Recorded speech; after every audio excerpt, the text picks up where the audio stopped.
तो उन्होंने कहा हम कुबेर के पुत्र हैं, नरकुबर मणिग्रीव हमारा नाम है। भगवान ने पूछा कुबेर के पुत्र हो? बोले हाँ। तो कुबेर के पुत्र होकर तुम जड़ कैसे बने? जड़ कैसे बन गए? बोले महाराज हमसे अपराध हुआ था।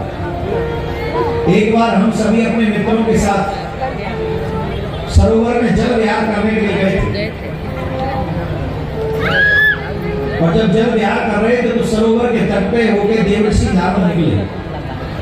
और जब देवर्षि नारद निकले तो हम सब जो हमारे सब और लोग थे वो गए और उन्होंने देवर्षि नारद को जाकर प्रणाम किया।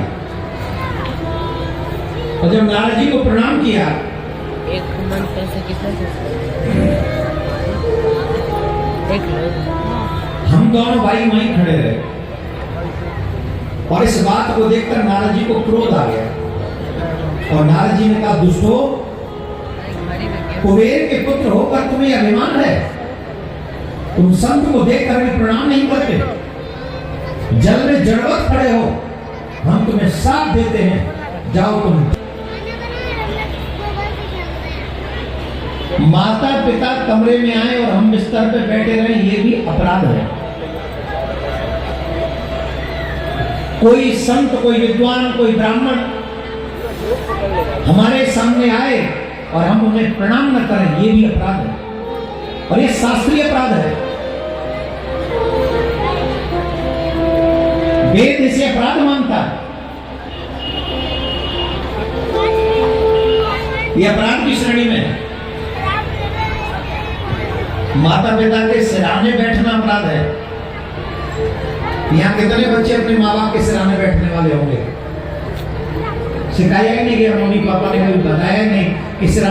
आज एक जगह में एक बच्चे बैठा था तो हमने उसको समझाया तो दादी को बुरा लग गया कि ना महाराज समझा रहे, महाराज जैसे कह रहे। दादी पता क्या बोली?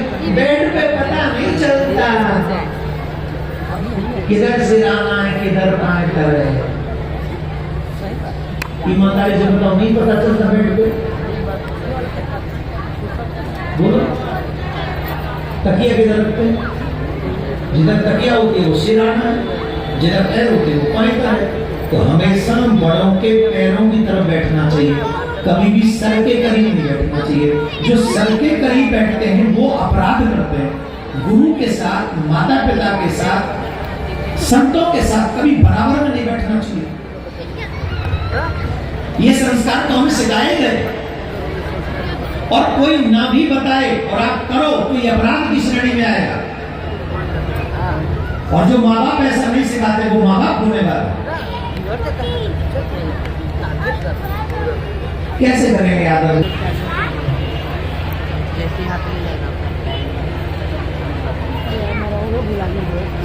इसलिए सीखो और सिखाओ। जितने बच्चे बैठे हैं आज के बाद कभी भी अपने माता पिता के सिरहाने मत बैठना, पहली बात। दूसरी बात, अगर तुम्हारे माता पिता घर में कमरे में प्रवेश करें और तुम बैठे हो तो तुम्हें तुरंत खड़ा हो जाना चाहिए। वो माता पिता हो, दादी दादा हो, कोई सम्मानीय व्यक्ति हो, तुरंत खड़े होकर उनका स्वागत करना चाहिए। क्या बैठे, जब वो बैठ जाए तब हमें बैठना चाहिए। ऐसा सत्कर्म करने वाला मनुष्य, इतना आदर करने वाला मनुष्य परमात्मा को विशेष कर लगता है। संस्कार इसी को कहते हैं संस्कार। नारद जी ने साफ दे दिया, जाओ तुम जड़ हो जाओ। अच्छा, नारद जी को कुछ उल्टा सीधा तो नहीं बोला था ना? कुछ भी बोला नहीं था, कुछ भी नहीं बोला था, सिर्फ प्रणाम नहीं किया था। आजकल अगर वो प्रणाम ना करे और संत कुछ ऐसा कह दे तो आजकल के लोग सोशल मीडिया पर उसकी धज्जियां बिखेर दें। ये देखो घमंडी बाबा, ये देखो पाखंडी बाबा, ये देखो नौटंकी खोर बाबा, ये देखो ड्रामे बाबा, पता नहीं क्या क्या बोले। अच्छी चीजें सिखा भी दो, लोग मान लेंगे, इस बात की गारंटी नहीं। सीखो, अवश्य सीखो। इंग्लिश में